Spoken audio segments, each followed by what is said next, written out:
여러분, 혹시 사랑하는 사람이 세상을 떠난 뒤에도 꿈속에 나타나 말을 건네는 경험을 해본 적 있으신가요? 그것이 단순한 꿈인지 아니면 정말로 저 세상에서 보내온 신호인지 분간할 수 없어 가슴이 덜컥 내려앉는 순간 말입니다. 저는 올해 70을 넘긴 평범한 노인, 이름은 박준호라고 합니다. 제 곁을 반세기 넘게 지켜주던 아내 김영숙은 3년 전 세상을 떠났습니다. 그녀가 떠난 뒤로 집안은 늘 적막했고, 저는 매년 아내의 기일만 되면 어김없이 선산에 있는 묘소로 가서 향을 피우고 제를 올리곤 했습니다. 그 일은 제게 일종의 의무이자 아내와의 마지막 약속 같은 것이었습니다. 그런데 올해 아내가 세상을 떠난 지 꼭 3년째 되는 기일 전날 밤, 제 삶을 송두리째 흔드는 일이 벌어졌습니다. 늦은 여름 장맛비가 지붕을 두드리던 그날 밤, 저는 한참을 뒤척이다가 겨우 잠이 들었습니다. 그런데 꿈속에서 놀라운 장면을 목격했습니다. 희미한 달빛이 스며든 마당 앞. 거기엔 영숙이가 서 있었습니다. 예전처럼 머리를 단정히 뒤로 묶고 소박한 회색 한복 저고리를 입은 채 손에는 향 한 묶음을 들고 있었습니다. 그 모습은 마치 생전에 시댁 어른 제사에 가기 전 항상 준비하던 그 습관 그대로였습니다. 저는 놀라움과 반가움이 뒤섞여 가까이 다가갔습니다. 여보, 당신 맞아? 내일 내가 묘소에 갈 거라는 걸 알려주려고 온 거야. 하지만 아내는 대답하지 않았습니다. 그저 굳게 입술을 다문 채 고개를 아주 천천히 좌우로 흔들었습니다. 그 눈빛은 깊은 슬픔으로 가득 차 있었고, 바람에 휘날리는 흰색 숄이 어깨에서 떨어질 듯 흔들렸습니다. 저는 더 다급해졌습니다. 영수가, 왜 그래? 어디 가는 거야? 내일 당신 기일이잖아. 내가 늘 하던 대로 가서 향을 피워줄 거야. 그때였습니다. 아내가 발걸음을 떼어 대문 쪽으로 걸어가기 시작했습니다. 그 뒷모습이 어찌나 쓸쓸하고 서글픈지 제 심장이 쿵 내려앉는 듯 했습니다. 저는 간절히 불렀습니다. 여보, 어디 가는 거야? 내일 내가 꼭 찾아갈게. 기다려줘. 아내가 문득 걸음을 멈추더니 고개를 살짝 돌려 마지막으로 절 바라보았습니다. 그 눈빛은 마치 천마디 말보다 무거운 슬픔을 담고 있었고, 그 순간 아주 낮은 목소리로 속삭였습니다. 당신, 내일은 오지 마요. 불길한 일이 있어요. 순간 제 온몸에 소름이 돋았습니다. 그 말을 끝으로 아내의 모습은 안개처럼 사라졌고, 저는 식은땀에 흠뻑 젖은 채 잠에서 벌떡 깨어났습니다. 벽시계를 보니 새벽 3시 15분. 창밖에선 여전히 빗방울이 지붕을 때리며 똑똑 소리를 내고 있었습니다. 그런데 이상하게도 방 안가득 아내가 평소 좋아하던 국화향이 은은하게 감돌았습니다. 저는 가슴을 움켜쥐며 한동안 숨을 고르지 못했습니다. 아내가 세상을 떠난 지 3년 동안 단 한 번도 꿈속에 나타난 적이 없었습니다.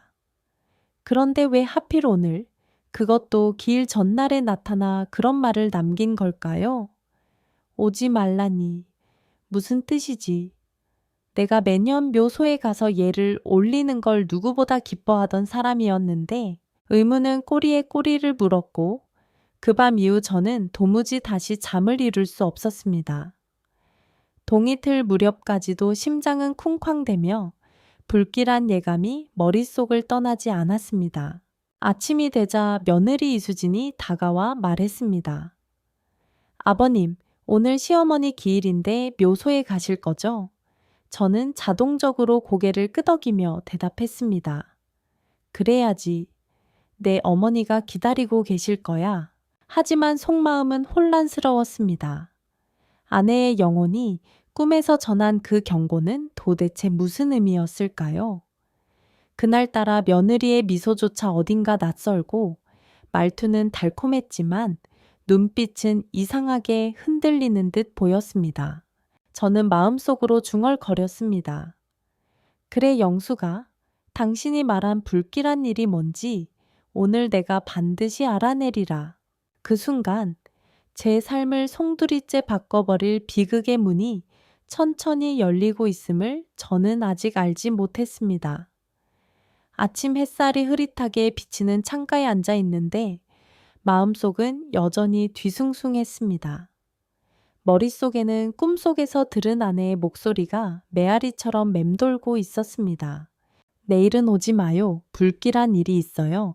그 말이 귓가에서 떠나지 않았습니다. 평생을 함께 살며 한 번도 거짓을 말하지 않았던 사람이 죽어서도 저를 지켜주려 나타난 것일까요? 그날 오전 아들 박현우가 마당으로 들어오더니 말했습니다. 아버지, 오늘은 저랑 수진이가 일이 좀 있어서 같이 묘소에는 못 가요. 아버지는 괜찮으시죠? 내일로 미루실래요? 저는 잠시 말을 잃었습니다. 아내의 기일인데 어떻게 이런 말을 아무렇지 않게 할 수 있는 걸까?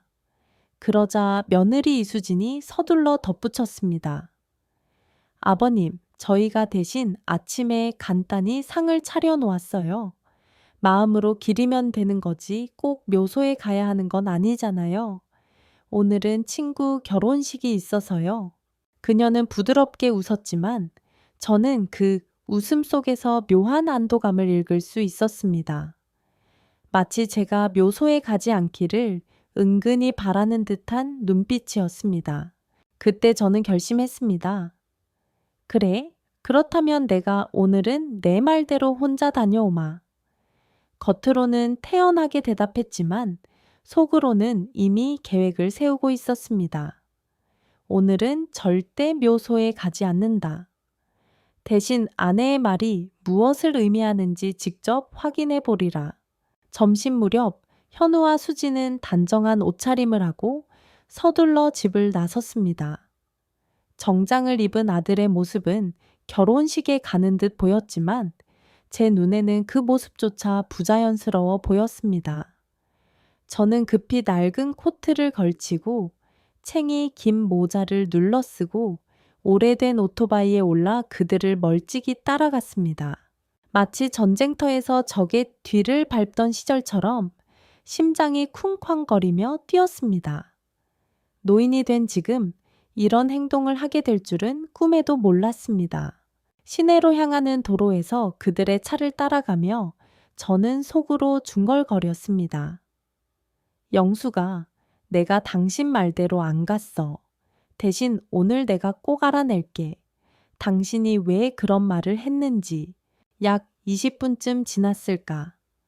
현우와 수진의 차는 결혼식장이 아니라 시내 한복판에 있는 대형 은행 지점 앞에 멈춰 섰습니다.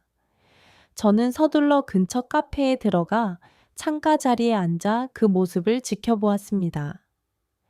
두 사람은 손에 두툼한 서류 가방을 들고 서둘러 안으로 들어갔습니다. 결혼식에 간다던 사람들이 왜 은행에? 제 가슴은 불길한 예감으로 옥죄어 왔습니다.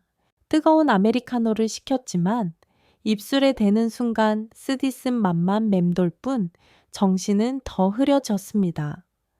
약 30분쯤 지나자 두 사람은 환하게 웃으며 은행을 나왔습니다. 손에는 아까보다 작은 서류 가방 하나가 들려 있었는데 그 안에는 분명 무언가 중요한 것이 들어있을 겁니다. 저는 의심을 더 굳히며 조용히 뒤를 밟았습니다. 그들이 다음으로 들어간 곳은 공증사무소였습니다. 간판을 보는 순간 제 심장이 철렁 내려앉았습니다. 공증이라면 재산, 계약, 위임장, 뭔가 큰 거래를 준비하고 있다는 뜻이 아닐까요? 저는 멀리 가로등 뒤에 몸을 숨기며 속삭였습니다. 영수가 당신이 말한 불길한 일, 혹시 이거였어? 뒷목이 서늘해졌습니다. 만약 제 짐작이 맞다면 제 평생을 함께 해온 집과 땅, 그리고 아내와 제가 함께 모은 모든 재산이 위험에 처해 있는 겁니다. 두 사람은 공증사무소를 나와 이번에는 좁은 골목길로 들어갔습니다. 그 길은 오래된 원룸 건물들이 늘어선 곳이었습니다. 저는 가까이 다가갈 수 없었지만 그들이 들고 간 가방 속에 담긴 것이 무엇인지 또 어디로 흘러가고 있는지 알 수 있을 것 같았습니다. 집으로 돌아오는 길, 온몸이 무겁게 짓눌렸습니다. 집에 도착해 서재에 있는 철제 금고를 열었을 때 저는 완전히 무너져 내렸습니다. 거기 있어야 할 등 기권리증, 통장, 아내와 함께 모아온 저축증서들이 SP에 마치 바람처럼 사라져 있었습니다. 바닥에 주저앉아 저는 중얼거렸습니다. 영수가, 당신 말이 맞았어. 오늘 묘소에 가지 않았기에 내가 이걸 알게 된 거구나. 당신은 여전히 나를 지키고 있었구나. 눈물이 왈칵 쏟아졌습니다. 그 순간 깨달았습니다. 아내가 꿈에서 전한 경고는 죽은 자의 한이 아니라 살아있는 제가 반드시 알아야 할 진실이었던 것입니다. 이제 저는 더 이상 순진한 아버지로만 남을 수 없었습니다. 오늘 본 것과 느낀 모든 것을 마음에 새기며 결심했습니다. 그래, 영수가. 내가 살아있는 한 네가 당한 억울함과 우리가 함께 지켜온 모든 걸 끝까지 지켜낼 거야. 그날 밤 집안은 고요했지만 제 마음은 폭풍처럼 요동쳤습니다. 낡은 서재의 철제 금고가 텅 비어 있는 것을 확인한 순간부터 제 머릿속에서는 온갖 의문과 공포가 소용돌이쳤습니다. 현우와 수진, 정말 너희들이 이런 짓을 한 거냐? 아니야, 아닐 거야. 설마 내가 길러낸 아들이. 그러나 텅 빈 금고는 말보다 명확한 증거였습니다. 아내와 제가 평생을 모아온 재산이 SP의 소나귀에서 빠져나가고 있다는 사실은 더 이상 부정할 수 없었습니다. 그날 밤 잠은커녕 눈을 붙일 수도 없었습니다. 머리를 감싸쥐고 앉아 있는데 불현듯 예전에 아내가 했던 말이 떠올랐습니다. 여보, 혹시라도 나보다 당신이 먼저 가면 이 다락방에 들어와 보세요. 거기엔 우리가 지켜야 할 것들이 있어요. 그땐 대수롭지 않게 들었지만 지금 생각하니 그 말이 묘하게 가슴을 울렸습니다. 저는 곧장 그 오래된 사다리를 타고 집의 다락방으로 올라갔습니다. 문이 열리는 순간 오랜 세월 묵은 먼지 냄새와 함께 나무 냄새가 코끝을 찔렀습니다. 햇살 한 줄기조차 스며들지 않는 어둑한 공간.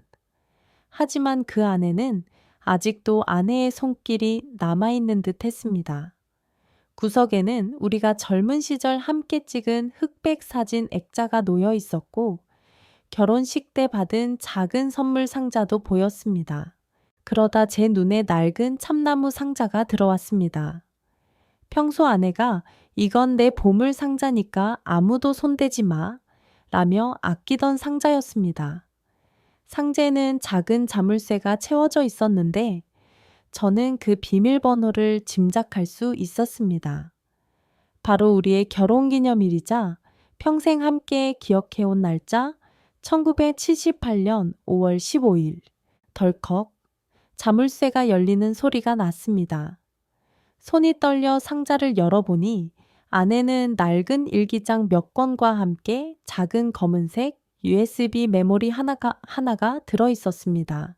저는 먼저 일기장을 집어 들었습니다. 표지에는 아내의 단정한 글씨체로 2022년 봄이라고 적혀 있었습니다. 심장이 쿵 내려앉았습니다. 그녀가 세상을 떠나기 몇 달 전의 기록이었습니다. 첫 장을 펼치자 삐뚤빼뚤하지만 정성스레 쓴 글씨가 눈에 들어왔습니다. 오늘 수진이가 약을 가져왔는데 병원에서 받은 약과 조금 달랐다. 내가 물어보니 꾀나 걱정 말라며 목소리를 높였다. 괜히 말 꺼냈다가 현우까지 화낼까 두려워서 그냥 삼켰다. 제 눈이 휘둥그레졌습니다. 아내가 생전에 먹던 약이 바뀌었다고? 그럼 그때 갑자기 병세가 악화된 이유가? 손이 덜덜 떨려 페이지를 넘겼습니다. 3월 10일. 요즘 들어 몸이 급격히 약해졌다. 숨이 차고 기운이 없다. 혹시라도 내가 오래 버티지 못하면 준호 혼자 남을 텐데 그게 가장 걱정이다. 현우와 수진이 제발 남편에게 잘해주길 바란다. 눈앞이 흐려져 글씨가 보이지 않을 정도였습니다. 눈물을 훔치며 다시 넘겼습니다. 3월 25일. 오늘 새벽 방에서 두 사람의 대화를 들었다. 나를 요양원에 보내자는 얘기였다. 아버지는 이제 나이 들어서 잘 속는다고. 나는 그 순간 세상이 무너지는 줄 알았다. 그 자리에서 주저앉아 오열했습니다. 아내는 이미 다 알고 있었습니다. 그럼에도 저에게는 단 한마디도 하지 않았습니다. 끝까지 저를 걱정시키고 싶지 않았던 겁니다. 일기의 마지막 부분에는 흐릿한 글씨로 이렇게 적혀 있었습니다. 4월 1일. 혹시라도 내가 무슨 일이 생기면 다락방 상자 안에 있는 USB를 찾아라. 그 안에 내가 모은 증거들이 있다. 준호 씨, 부디 진실을 밝혀줘요. 저는 급히 USB를 들고 서재로 내려와 컴퓨터에 꽂았습니다. 손가락이 떨려 키보드를 제대로 누를 수조차 없었습니다. 그리고 화면에 나타난 첫 번째 파일, 녹음된 목소리가 흘러나왔습니다. 엄마는 이제 오래 못 버텨. 그냥 약만 바꿔도 아무도 의심 안 해. 수진의 목소리였습니다. 이어 현우의 목소리가 뒤따랐습니다. 조금만 참아. 몇 주만 지나면 다 끝나. 아버지도 결국 우리 손에 있을 거야. 그 순간 제 심장이 철렁 내려앉았습니다. 온몸의 피가 얼어붙는 듯 했습니다. 믿을 수 없는 진실이 제 귀에 눈앞에 드러나고 있었습니다. 아내가 남긴 일기와 USB는 더 이상 의심의 여지가 없는 증거였습니다. 그녀는 이미 모든 걸 알면서도 마지막 순간까지 저를 보호하려 했던 것입니다. 저는 모니터 앞에서 머리를 감싸쥐며 흐느꼈습니다. 영수가 왜 이제야 알게 된 걸까? 당신이 얼마나 외로웠을까? 미안하다. 정말 미안하다. 그리고 결심했습니다. 이제는 더 이상 눈 감을 수 없습니다. 내가 살아있는 이유는 단 하나, 아내의 억울함을 풀고 내 남은 명예와 삶을 지켜내는 것. USB 안에 첫 번째 녹음을 들었을 때만 해도 가슴이 무너져 내리는 줄 알았습니다. 하지만 그것은 시작에 불과했습니다. 폴더 안에는 여러 개의 파일이 있었고 하나하나 열어볼 때마다 제 영혼은 조금씩 찢겨 나갔습니다.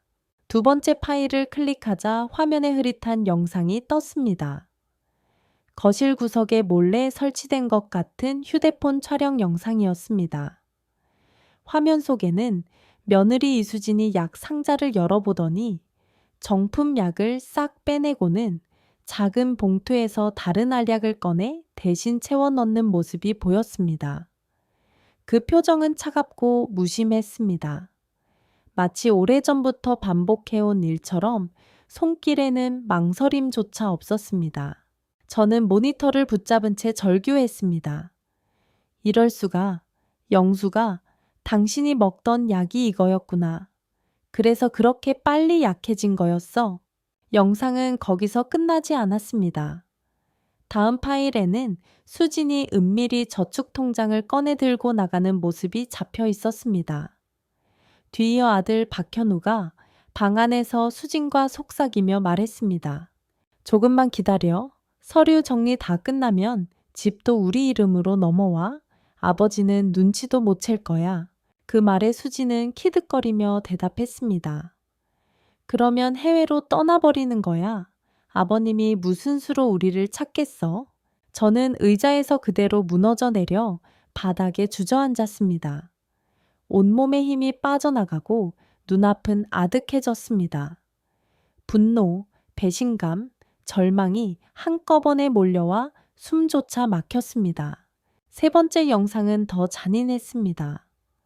병실에서 찍힌 장면이었는데 아내가 기운 없이 누워있을 때 수진이 문을 닫으며 중걸거렸습니다. 빨리 가셔야 우리도 편해지지. 그 순간 화면 속에 희미하게 들려오는 아내의 신음소리가 제 귀를 찔렀습니다. 저는 모니터를 주먹으로 내리치며 흐느꼈습니다. 영수가 내가 곁에 있었는데도 당신을 지켜주지 못했구나. USB의 마지막 파일은 사진과 문서들이었습니다. 등기권 리증을 몰래 들고 나가는 모습, 제 도장이 찍힌 위임장 사본, 심지어는 제 지문을 몰래 찍어둔 사진까지 있었습니다. 그 모든 것은 이미 치밀하게 준비된 범행의 증거였습니다. 저는 머리를 감싸주며 책상 위에 엎드렸습니다. 내 아들이, 내 며느리가 어떻게 이런 짓을 할 수 있단 말인가? 이건 단순히 돈 문제가 아니야. 당신의 생명까지 빼앗아 간 거잖아. 영수가 눈물이 끝없이 흘러내렸습니다. 그러나 울기만 해서 해결될 문제는 아니었습니다. 아내가 마지막까지 남긴 기록은 분명 하나의 메시지였습니다. 진실을 밝혀달라. 저는 천천히 일어나 책상 위에 놓인 USB를 두 손으로 감쌌습니다. 마치 아내의 손길이 제 손등을 덮는 듯한 착각이 들었습니다. 그 순간 마음속에서 뜨거운 무언가가 솟구쳤습니다. 그래, 영수가. 당신이 끝내 말하지 못했던 것 내가 대신 말하마. 당신이 억울하게 떠난 게 아니라는 걸 세상에 알리마. 그리고 내가 아직 살아있다는 것도 보여주마. 거울 속에 비친 제 얼굴은 하나없이 지쳐 있었지만 눈빛만큼은 달라져 있었습니다. 더 이상 순진하게 속아 넘어가는 노인이 아니라 진실을 끝까지 추적할 사람의 눈빛이었습니다. 그날 밤 저는 깊은 결심을 했습니다. 내일 아침이 밝으면 제일 먼저 믿을 수 있는 친구이자 법조인인 김도연 변호사를 찾아가 모든 것을 털어놓으리라. 혼자서는 감당할 수 없는 싸움이지만 아내가 남긴 증거와 제 의지라면 반드시 길이 있을 거라고 믿었습니다. 방 한가운데에 놓인 아내의 영정사진을 바라보며 저는 조용히 고개를 숙였습니다. 여보, 기다려줘. 이번에는 내가 반드시 끝을 보게 만들 거야. 당신의 영혼이 억울하지 않도록. 그 순간 창밖에서 바람이 불어와 커튼이 흔들렸습니다. 그 바람 속에 국화 향기가 은은히 스며들었습니다. 마치 아내가 곁에 서서 고개를 끄덕여 주는 것 같았습니다. 저는 두 눈을 감고 깊이 숨을 들이쉬며 속삭였습니다. 이제 시작이다. 이틀 동안 저는 집 밖에 거의 나가지 않았습니다. 서재 책상 위에는 아내가 남긴 USB와 일기장이 그대로 놓여 있었고 그 앞에 앉을 때마다 가슴이 무너져 내리는 듯 했습니다. 그러나 울고만 있을 수는 없었습니다. 이제는 행동할 차례였습니다. 저는 곧장 평생 친구이자 은퇴한 법조인 김도연 변호사에게 전화를 걸었습니다. 도연아, 나 큰일을 알게 됐어. 혼자 감당하기엔 버거워. 너의 도움이 필요하다. 수화기 넘어 한동안 침묵이 흐르더니 낮고 단단한 목소리가 들려왔습니다. 준호야, 내 목소리만 들어도 사태가 심각한 게 느껴진다. 오늘 밤 집으로 가마. 그날 저녁 김 변호사는 집으로 찾아왔습니다. 저는 USB 속 영상과 녹음을 모두 보여주었습니다. 그는 눈을 질끈 감으며 한참 동안 말을 잇지 못했습니다. 이건 단순한 가정 문제가 아니야. 명백한 형사 사건이다. 네 아들 그리고 며느리 두 사람은 중대한 죄를 저질렀어. 저는 고개를 끄덕였습니다. 그래? 하지만 그냥 경찰에 신고한다고 모든 게 해결될까? 나는 그들이 법정에서 발뺌하는 걸 원치 않아. 직접 그 입으로 자백하게 만들고 싶어. 도연은 잠시 생각에 잠기더니 입술을 깨물며 말했습니다. 그렇다면 증거를 더 확보해야 해. 그리고 그들이 스스로 죄를 인정하도록 상황을 만들어야지. 그는 한 명을 소개해 주었습니다. 사설 탐정 출신으로 여러 기업 비리 사건을 다뤄온 장태민이라는 인물이었습니다. 며칠 뒤 태민은 집을 찾아와 제 앞에 앉았습니다. 차갑지만 믿음직스러운 눈빛을 가진 사내였습니다. 박 선생님, 전 지금부터 선생님의 가족을 그림자처럼 지켜보며 모든 행적을 기록할 겁니다. 불법이 아닌 범위 내에서 도청과 촬영 장비를 설치할 수 있습니다. 가장 중요한 건 선생님이 연기를 잘하셔야 한다는 겁니다. 연기? 제가 눈을 크게 뜨자 그는 미소를 지었습니다. 네, 아무것도 모르는 순박한 아버지처럼 행동하세요. 오히려 그들에게 기회가 왔다는 착각을 주셔야 합니다. 그래야 마음 놓고 대화를 나누고 그 속에서 진실을 드러내게 됩니다. 저는 손을 떨며 주먹을 쥐었습니다. 그래, 연기라면 해보지. 아내를 위해서라면 뭐든지 할 거야. 며칠 뒤 저는 일부러 아들 현우와 며느리 수진을 불러 모았습니다. 저녁 식탁에 둘러앉은 자리에서 일부러 깊은 한숨을 내쉬며 말을 꺼냈습니다. 얘들아, 아버지도 이제 나이가 많구나. 앞으로 얼마나 더 살 수 있을지 모르겠다. 그래서 내 재산 문제를 정리해 두고 싶다. 혹시라도 나중에 다툼이 생기면 안 되지 않겠니? 순간 현우의 눈빛이 반짝 빛났습니다. 수지는 억지로 미소를 지으며 말했습니다. 아버님, 갑자기 왜 그런 말씀을 아직 정정하시잖아요. 저는 고개를 저으며 일부러 더 약해 보이는 목소리로 대답했습니다. 정정하다니. 요즘 들어 기억도 자꾸 가물가물하고 몸도 정 같지 않다. 이번 기회에 유언장을 작성해 두려고 한다. 현우야, 네가 장남이니 네가 맡는 게 옳겠지. 수진의 눈빛이 잠시 흔들렸습니다. 그러나 이내 억지 웃음을 지으며 고개를 끄덕였습니다. 아버님, 현명한 선택이세요. 저희가 잘 지켜드릴게요. 그날 밤 저는 방으로 돌아와 거울 앞에 섰습니다. 주름진 얼굴을 바라보며 속으로 되뇌었습니다. 그래, 조금만 더 참자. 그들이 스스로 덫에 걸려들 때까지. 한편 탐정 장태민은 이미 집안 곳곳에 초소형 카메라와 녹음 장치를 설치했습니다. 꽃병 속, 액자 뒤, 소파 밑. 누구도 눈치채지 못할 곳에 증거 장치들이 숨겨졌습니다. 그리고 며칠 뒤 드디어 첫 번째 기회가 찾아왔습니다. 저는 일부러 현우에게 전화를 걸었습니다. 현우야, 내일 오후에 집에 좀 와라. 중요한 얘기를 하고 싶다. 너랑 수진이랑 같이. 수화기 넘어 현우의 목소리는 의외로 밝았습니다.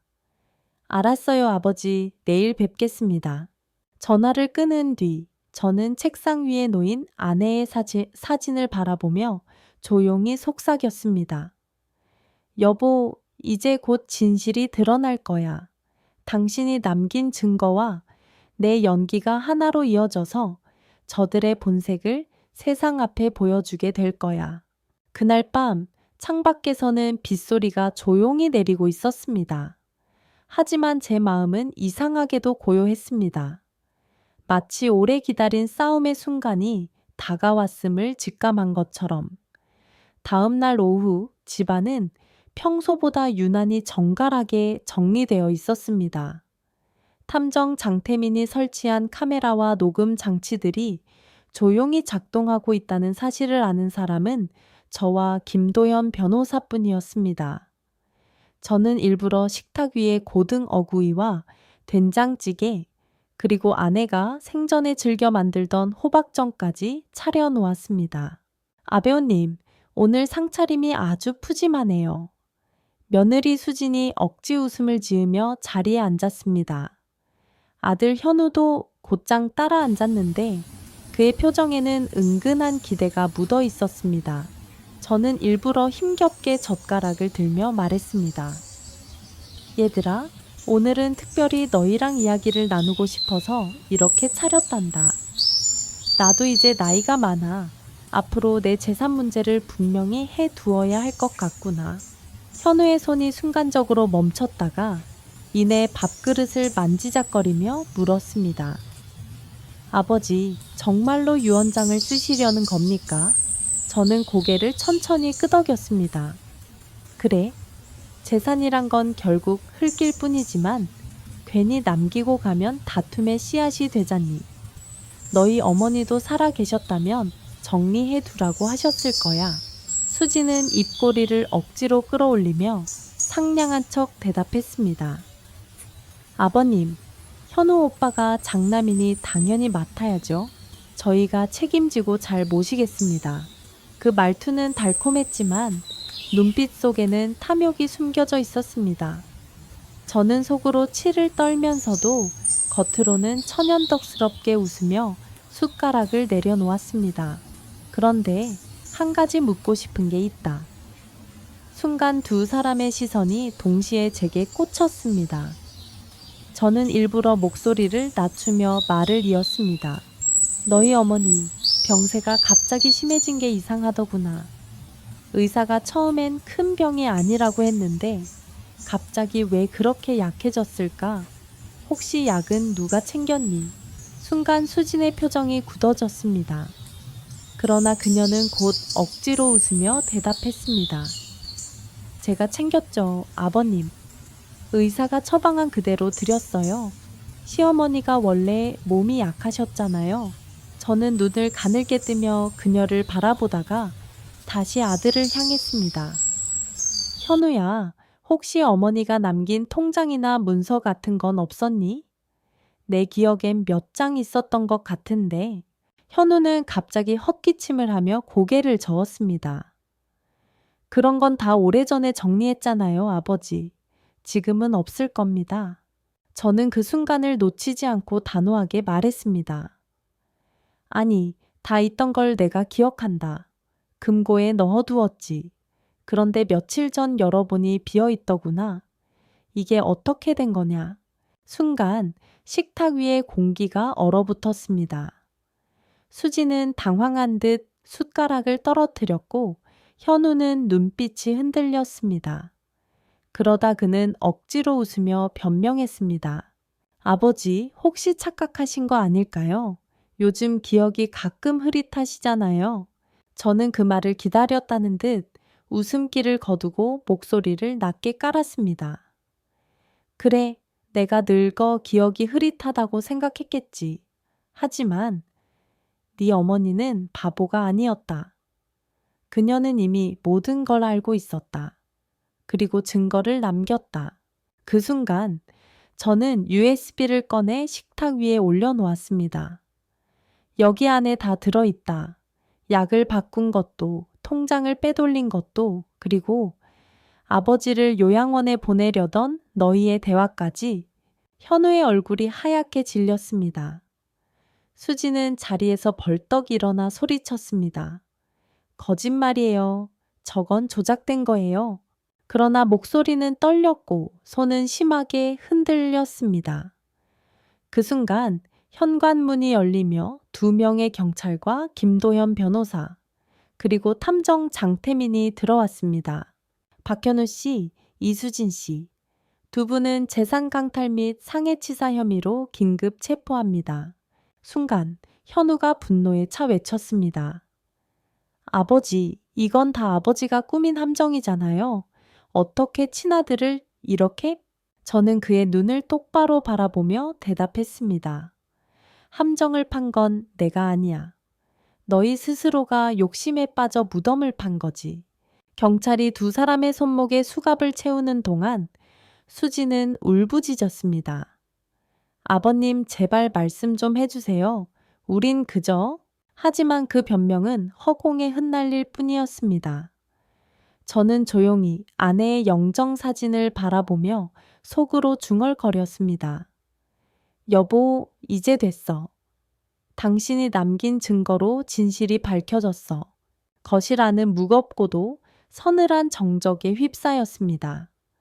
그러나 제 마음속에는 오랜만에 찾아온 확신이 있었습니다. 비극은 끝났고 이제는 진실의 시간이 시작된 것이었습니다. 체포가 이루어진 지 석 달 후 마침내 재판의 날이 다가왔습니다.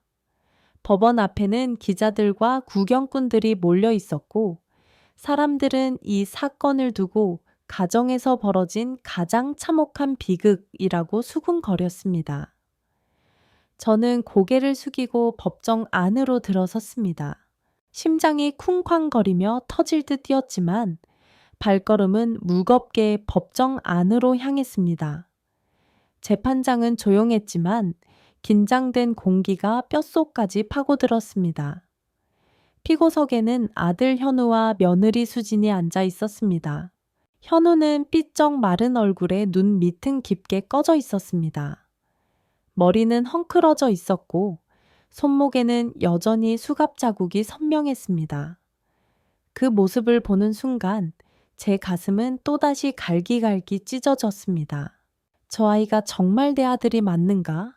내가 품에 안고 키우던 그 현우가, 하지만 눈앞의 현실은 부정할 수 없었습니다. 그는 더 이상 제 자랑스러운 아들이 아니었습니다. 아내의 생명을 빼앗고 제 삶까지 삼키려 했던 가해자였습니다. 재판이 시작되자 검사는 USB 속 녹음 파일과 영상, 아내가 남긴 일기장을 차례차례 증거로 제출했습니다. 법정 안에 울려 퍼지는 목소리는 저를 다시 지옥 속으로 끌어내리는 듯 했습니다. 엄마는 이제 곧 끝이야. 약만 바꿔도 아무도 모를 거야. 조금만 더 참아. 아버지도 결국 우리 손에 들어올 거야. 그 음성이 스피커에서 흘러나오는 순간 방청석에서 탄식이 터져 나왔습니다. 저는 두 손을 떨며 무릎 위에서 꽉 움켜쥐었습니다. 귀를 막고 싶었지만 끝까지 들어야 했습니다. 그것이 아내와 제 자신을 위해 해야 할 일이었기 때문입니다. 변호인이 최후 진술을 했습니다. 피고인들은 재정적 압박과 순간적인 판단착오로 인해 잘못된 길을 걸었습니다. 고의적인 살인은 아니었습니다. 그러나 판사의 얼굴은 단호했습니다. 그는 증거 하나하나를 다시 확인하며 고개를 저었습니다. 피고인들의 행위는 단순한 착오나 실수가 아닙니다. 치밀하게 계획된 범죄이며 그 결과로 한 여성이 목숨을 잃었습니다. 순간 제 시선이 아들과 마주쳤습니다. 현우는 눈가에 눈물이 맺혀 있었지만 그 눈빛에는 여전히 이해할 수 없는 원망이 섞여 있었습니다. 아버지, 왜 나를 이렇게 만든 거예요? 그의 눈이 그렇게 말하는 것 같았습니다. 저는 고개를 숙였습니다. 현우야, 너를 이렇게 만든 건 내가 아니라 네 스스로의 탐욕이야. 속으로 그렇게 대답했지만 입 밖으로는 단 한마디도 나오지 않았습니다. 재판장은 무겁게 판결을 내렸습니다. 피고인 박현우, 이수진에게 각각 징역 15년을 선고한다. 그 말이 울려 퍼지는 순간 법정 안은 고요해졌습니다. 수진은 자리에서 주저앉아 흐느꼈고 현우는 얼굴을 감싸쥔 채 고개를 숙였습니다. 그리고 그 순간 제 눈에서 뜨거운 눈물이 흘러내렸습니다. 이게 정말 내가 원하던 정의란 말인가? 내가 지켜낸 건 아내의 명예일까? 아니면 또 다른 비극일까? 재판이 끝나고 법정을 나서면서 기자들이 몰려와 질문을 퍼부었습니다. 박 선생님, 친아들을 고발한 심정이 어떠십니까? 오늘 판결에 만족하십니까? 저는 아무 말도 하지 않았습니다. 다만 하늘을 올려다보며 속으로만 중얼거렸습니다. 영수가 이제 조금은 편히 눈을 감을 수 있겠니? 그날 밤 집으로 돌아온 저는 아내의 영정 앞에 앉았습니다. 촛불이 흔들리며 그림자가 벽에 드리워졌습니다. 저는 두 손을 모으고 조용히 고백했습니다. 여보, 오늘 그 애들을 법정에 세웠어. 내 마음이 찢어지는 고통이었지만 그래도 해야 했어. 당신이 남긴 마지막 부탁을 지키기 위해. 그리고 한참 동안 아무 말 없이 눈물을 흘렸습니다. 눈물이 다 마르고 나서야 비로소 알았습니다. 오늘의 판결은 끝이 아니라 제 인생의 또 다른 시작이라는 것을. 재판이 끝난 후 집으로 돌아온 저는 한동안 멍하니 빈 거실에 앉아 있었습니다. 법정에서 들었던 판사의 목소리, 아들의 울부짖음, 며느리의 흐느낌이 여전히 귓가에 맴돌았습니다. 하지만 집안은 너무나 조용했습니다. 아내의 영정 사진만이 제 앞에서 미소를 지으며 저를 바라보고 있었습니다. 여보, 결국 이렇게 됐어. 나는 아들을 잃었고 너도 지켜주지 못했지. 그런데도 내가 살아야 할 이유가 있을까? 그날 밤 저는 처음으로 깊은 허무에 빠졌습니다. 식탁 위엔 먹다 남은 반찬이 그대로 있었고 시계 초침 소리만이 공허하게 울려 퍼졌습니다. 빈집의 정적은 마치 제 심장에 박힌 돌처럼 무거웠습니다. 며칠 동안 저는 거의 밥도 먹지 못하고 마당의 낙엽을 치울 힘조차 없었습니다. 그저 아내의 사진 앞에 앉아 중얼거릴 뿐이었습니다. 당신이 없으니 이 집은 무너져 내린 성 같아. 그러던 어느 날 문득 창밖을 바라보니 이웃 할머니 한 분이 무거운 장바구니를 들고 언덕을 오르는 모습이 보였습니다. 허리가 굽은 몸으로 힘겹게 발걸음을 옮기던 그분은 마치 몇 년 전 병의세가 악화된 아내와 겹쳐 보였습니다. 저는 무심코 뛰어나가 장바구니를 대신 들어드렸습니다. 어머, 고맙습니다. 요즘 젊은 사람들도 잘 안 도와주는데. 그 말에 저는 괜히 얼굴이 붉어졌습니다. 그날 이후 저는 동네 어르신들의 부탁을 자주 들어드리게 되었습니다. 시장에 가서 짐을 들어주거나 병원에 동행하거나 심지어는 단순히 이야기를 들어드리는 일도 많았습니다. 그 과정에서 깨달았습니다. 나 혼자만 외로운 게 아니었구나. 나처럼 나이 들어 홀로 된 이들이 얼마나 많은지, 또 얼마나 많은 이들이 자식에게 버림받고 사는지. 저는 그때부터 매일 밤 아내의 사진 앞에 앉아 기도했습니다. 여보, 내가 아직 살아있는 이유는 이것일지도 몰라. 당신이 마지막에 꿈에서까지 말한 건 내가 해야 할 일이 남아있다는 뜻 아니었을까? 그 생각이 점점 확신으로 바뀌었습니다. 그래서 저는 김도연 변호사에게 다시 전화를 걸었습니다. 도연아, 나 그냥 이렇게 살다 죽을 수는 없을 것 같아. 아내 이름으로 무언가를 남기고 싶다. 그는 한동안 조용히 듣더니 이렇게 말했습니다. 준호야, 네가 하고 싶은 게 뭔지 알겠다. 나도 돈마. 법적 절차와 운영 방안을 같이 고민해보자. 그리하여 몇 달 뒤 작은 사무실 하나를 빌려 영숙 노인보호재단 폐야태서 오린에 세워졌습니다. 간판이라고 해봐야 허름한 나무판에 붓글씨로 쓴 이름뿐이었지만 제겐 그 어떤 금은보화보다 소중했습니다. 처음에는 찾아오는 사람이 별로 없었습니다. 그러나 시간이 지날수록 소문이 퍼졌습니다. 거기 가면 늙은 사람 얘기를 들어준대. 재산 문제로 소갈이하는 사람들에게 법률 상담도 해준대. 어느 날은 집을 빼앗긴 노인이 찾아와 울며 제 앞에 무릎을 꿇었습니다.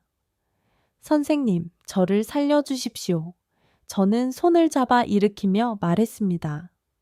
아닙니다. 제가 살려드리는 게 아니라 함께 버티는 겁니다. 또 다른 날에는 혼자 사는 할머니가 직접 지은 김치를 가져와 제게 건네며 말씀하셨습니다.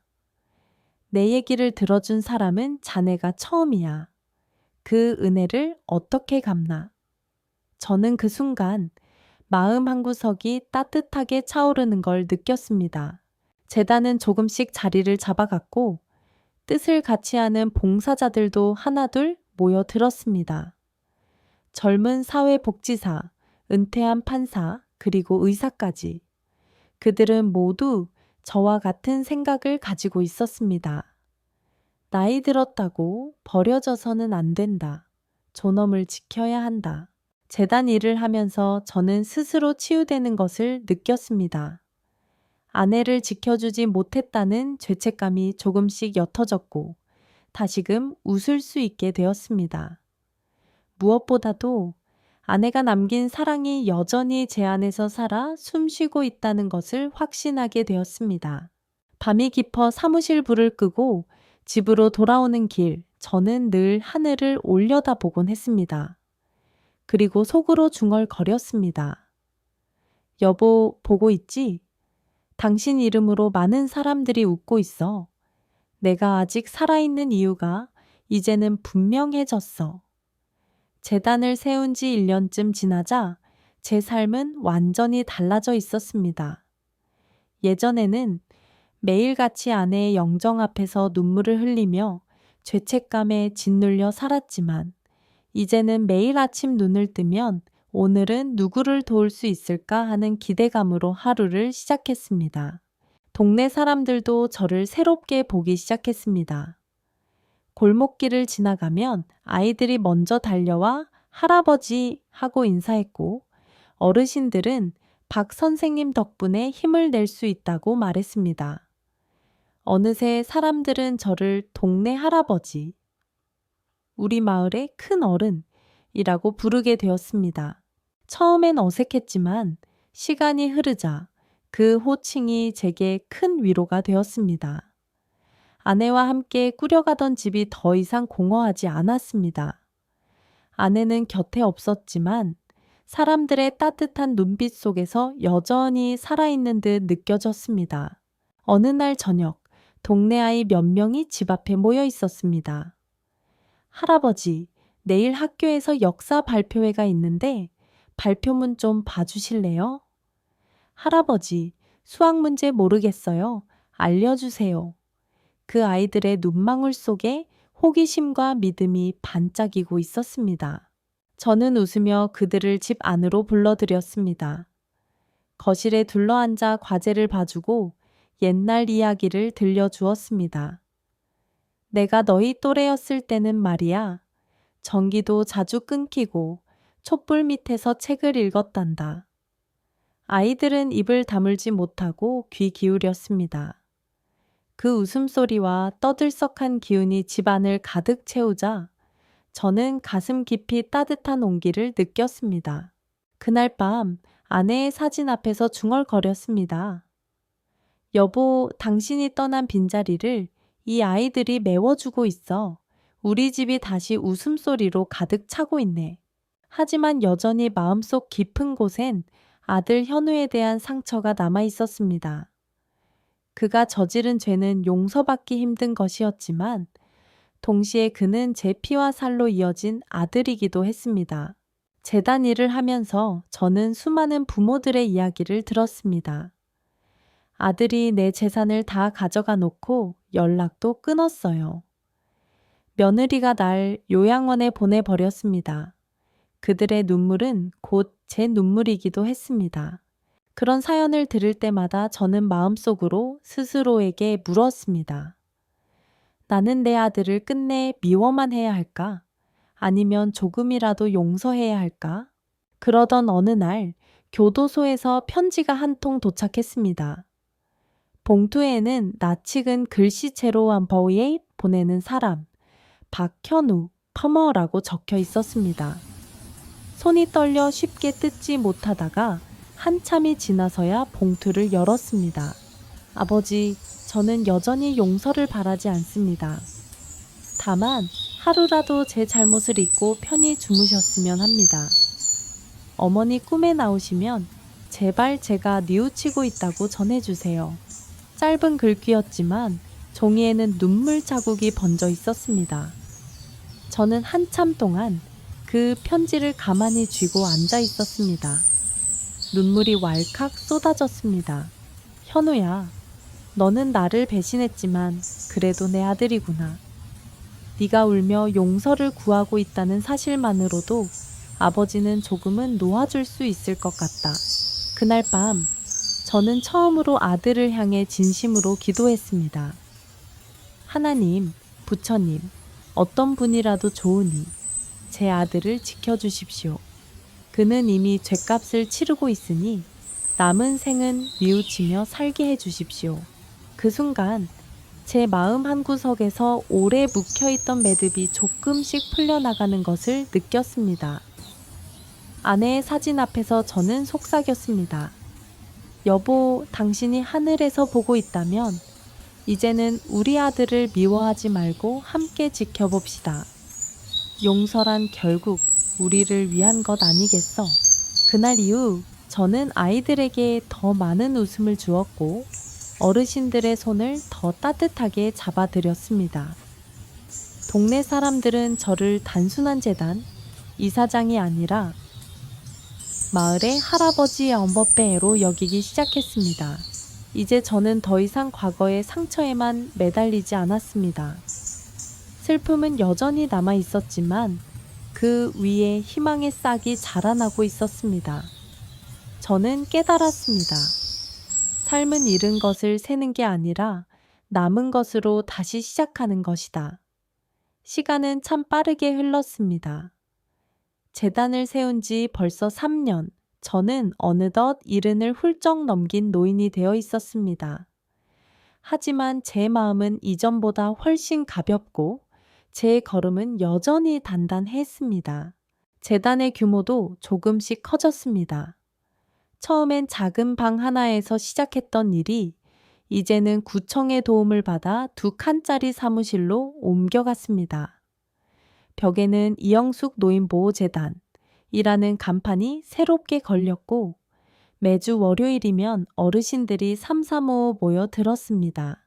저희가 처음 시작한 프로그램은 법률 상담이었습니다. 하지만 곧 깨달았습니다. 어르신들이 필요한 건 단지 법률 지식이 아니라 삶의 기술과 마음의 위로였습니다. 그래서 저는 자원봉사자들과 함께 새로운 수업을 열었습니다. 스마트폰 사용법 배우기, 사기 예방 강좌, 기초건강관리법, 심리치유 모임. 어르신들은 처음엔 쑥스러워했지만 이내 눈빛이 반짝이며 배우기 시작했습니다. 선생님, 이제 저도 손주한테 영상통화할 수 있어요. 카톡도 배웠어요. 이제는 외롭지 않아요. 그 말에 저는 눈물이 핑 돌았습니다. 아내가 살아있었다면 이 장면을 얼마나 기뻐했을까요? 그녀는 늘 이렇게 말하곤 했습니다. 노인이 된다는 건 버려지는 게 아니에요. 오히려 더 배우고 더 나눌 수 있는 시간이죠. 저는 재단을 운영하면서 점점 더 확신하게 되었습니다. 노인은 짐이 아니라 지혜의 뿌리라는 것. 어느 날 구청에서 연락이 왔습니다. 박 선생님, 이번에 어르신인권 주간 행사를 여는데 강연을 부탁드리고 싶습니다. 처음엔 사양하려 했지만 결국 단상에 서게 되었습니다. 수십 명의 노인들이 제 앞에서 앉아 있었습니다. 저는 마이크를 잡고 천천히 말했습니다. 저는 한때 아들에게 배신당하고 아내마저 잃은 채 세상에서 가장 불행한 노인이라고 생각했습니다. 그러나 이제는 압니다. 우리가 아직 살아있는 한 절대 늦은 게 아니라는 걸요. 강연이 끝나자 박수가 터져 나왔습니다. 몇몇 어르신들은 눈물을 훔치며 제 손을 꼭 잡았습니다. 그 순간 저는 다시 한번 다짐했습니다. 남은 생은 아내의 이름으로 그리고 나와 같은 상처를 가진 사람들을 위해 쓰겠다. 그 무렵 미국에서 살고 있던 딸 선영이 한국으로 돌아왔습니다. 그녀는 제 곁에서 재단 일을 돕기 시작했습니다. 아버지, 어머니가 하늘에서 지켜보고 계실 거예요. 정말 자랑스러워 하실 거예요. 저는 딸의 손을 꼭 잡고 대답했습니다. 그래, 이제 이 일은 네가 이어가다오. 나는 곧 떠날 사람이니. 그날 밤 저는 오랜만에 펜을 들었습니다. 그리고 조용히 유언장을 쓰기 시작했습니다. 돈이나 집 같은 물질적인 유산은 많지 않았습니다. 그러나 제가 진정으로 남기고 싶었던 건 다른 것이었습니다. 내 사랑하는 가족과 이웃들에게. 나는 살아오며 배신도 겪었고 깊은 상처도 받았다. 하지만 끝내 깨달은 건 삶은 미움으로 끝나는 게 아니라 사랑으로 이어진다는 사실이다. 내가 떠난 뒤에도 이 재단이 계속 살아 숨쉬며 또 다른 노인들을 지켜주기를 바란다. 그리고 내 아들 현우에게 네 죄가 사라지진 않겠지만 아버지는 끝내 너를 미워하지 않았다. 언젠가 네가 진심으로 속죄하며 새로운 삶을 살기를 바란다. 그 문장을 쓰면서 눈물이 줄줄 흘렀습니다. 하지만 이번 눈물은 슬픔이 아니라 해방의 눈물이었습니다. 그 후로 저는 매일 아침 평소처럼 정원에 물을 주고 아이들과 이야기하며 이웃들과 함께 시간을 보냈습니다. 사람들은 저를 더 이상 배신당한 노인으로 보지 않았습니다. 그들은 저를 희망을 나누는 사람, 마을의 스승이라 불렀습니다. 저는 비로소 깨달았습니다.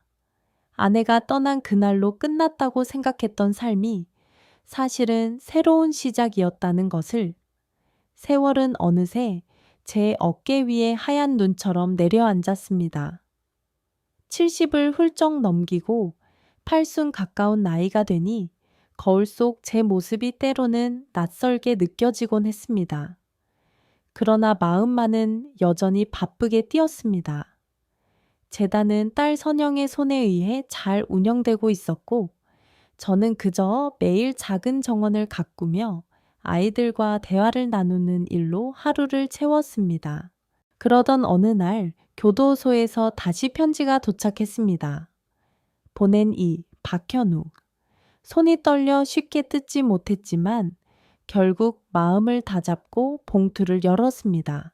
아버지, 지난 시간 동안 저는 수없이 후회하며 살았습니다. 이제야 깨달았습니다. 탐욕이 저를 얼마나 깊은 구렁텅이로 몰아넣었는지. 저는 여전히 아버지의 용서를 바랄 자격이 없지만 단 한 번만 직접 얼굴을 보고 말씀드리고 싶습니다. 죄송합니다, 아버지. 라고요. 편지를 읽고 난 뒤 저는 멍하니 아내의 사진을 바라보았습니다. 여보, 이제 그 아이를 만나야 할 때가 온 걸까? 며칠 뒤 변호사 김도연의 도움으로 저는 교도소 접견실에 들어섰습니다. 차가운 철문이 열리고 수의를 입은 현우가 모습을 드러냈습니다. 그는 예전의 오만한 기세는 온데간데 없고 마치 세월에 쓸린 돌처럼 초라하고 겸손한 모습이었습니다. 저를 보자마자 그는 무릎을 꿇었습니다. 아버지, 저는 더 이상 핑계댈 것도 변명할 것도 없습니다. 그냥 죄송합니다. 그 순간 제 눈에서는 눈물이 흘러내렸습니다. 그토록 원망했던 아들이었지만 동시에 제가 품에 안고 키운 아이였습니다. 저는 천천히 다가가 그의 어깨에 손을 얹었습니다. 현우야, 네가 저지른 잘못은 사라지지 않는다. 하지만 뉘우쳤다면 그것으로 충분하다. 아버지는 네가 인간답게 다시 살아가길 바란다. 그의 어깨가 크게 들썩이며 흐느끼는 소리가 들렸습니다. 저는 더 이상 아무 말도 하지 않았습니다. 그저 아버지와 아들로서 마지막 남은 끈을 붙잡고 조용히 눈물을 흘렸습니다.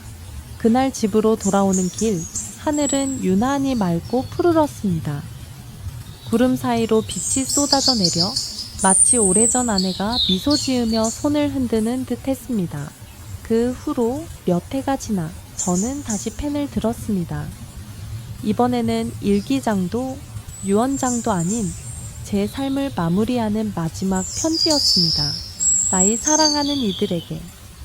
나는 긴 여정을 걸어왔다. 전쟁도 가난도 배신도 겪었지만 끝내 알게 된 건 단순하다.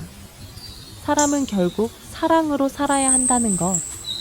재산은 흩어지고 젊음은 사라지지만 우리가 남기는 건 오직 따뜻한 손길과 진심 어린 말뿐이다. 내가 떠난 뒤에도 아내 영숙의 이름으로 세워진 재단이 사람들에게 희망이 되길 바란다. 그리고 내 아들 현우야. 네가 죗값을 치른 후 언젠가 자유로운 몸이 된다면 꼭 어머니의 묘 앞에 서서 한 줌의 눈물이라도 흘려라. 그 순간 네 잘못이 완전히 사라지는 건 아니지만 새로운 삶을 시작할 수 있을 것이다. 편지를 마치고 난 뒤 저는 창밖을 바라보았습니다.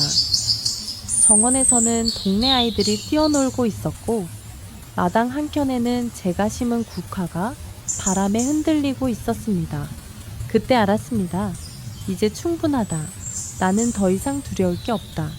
마지막 생일을 맞던 날 저는 딸 선영과 손주들 그리고 재단 식구들 앞에서 잔잔히 말했습니다. 내 인생은 결코 순탄치 않았지만 그래도 값졌다. 내가 떠난 뒤에도 웃으며 살아라. 그것이 나의 마지막 부탁이다. 며칠 뒤 저는 조용히 눈을 감았습니다. 손에는 아내와 함께 찍은 결혼식 사진을 꼭 쥔 채로 그리고 제 영정 앞에는 수많은 사람들이 모였습니다. 아이들도 노인들도 제가 도와준 이웃들도 그들은 울면서도 이렇게 말했습니다. 그분은 우리 모두의 아버지였어요. 그렇게 제 이야기는 끝났습니다. 하지만 아내의 말처럼 사랑은 죽지 않았습니다. 사랑은 사람들의 마음속에서 다시 피어나며 또 다른 생명을 살리고 있었습니다. 삶의 끝에 남는 건 돈도 명예도 아니다. 오직 우리가 남긴 선의와 믿음뿐이다. 그것이 제가 세상에 남긴 마지막 유산이었습니다. 이 긴 이야기를 끝까지 들어주신 여러분께 감사드립니다. 사람은 누구나 나이가 들고 언젠가는 사랑하는 이와 이별하게 됩니다. 때로는 가장 믿었던 사람에게 배신당하기도 하고 예기치 못한 고통 속에 무너질 때도 있습니다. 그러나 이 이야기가 전하고자 하는 것은 단순한 비극이 아닙니다. 바로 그 어떤 어둠 속에서도 다시 일어설 수 있는 힘이 우리 안에 있다는 사실입니다. 주인공 박준호 어르신은 아내를 잃고 아들에게 배신당했지만 그 속에서 다시 사랑을 선택했습니다. 그는 복수 대신 정의를, 절망 대신 희망을 택했고 결국 남은 생을 수많은 노인들을 지키는 데 바쳤습니다. 그리고 마지막 순간 그는 이렇게 말했습니다. 삶의 끝에 남는 건 돈도 명예도 아니다. 오직 우리가 남긴 선의와 믿음뿐이다. 우리 모두 각자의 삶에서 크고 작은 상처를 안고 살아갑니다. 하지만 그 상처는 언젠가 다른 사람을 살리는 씨앗이 될 수 있습니다. 사랑은 결코 사라지지 않습니다. 형태만 바뀌어 또 다른 사람의 마음속에서 계속 살아갑니다. 오늘 이야기가 여러분의 마음에 작은 울림이 되기를 바랍니다. 혹시 지금 힘겨운 시간을 보내고 계신 분이 있다면 이 말을 꼭 전하고 싶습니다. 당신은 혼자가 아닙니다. 그리고 아직 늦지 않았습니다. 사랑으로 다시 시작할 수 있습니다.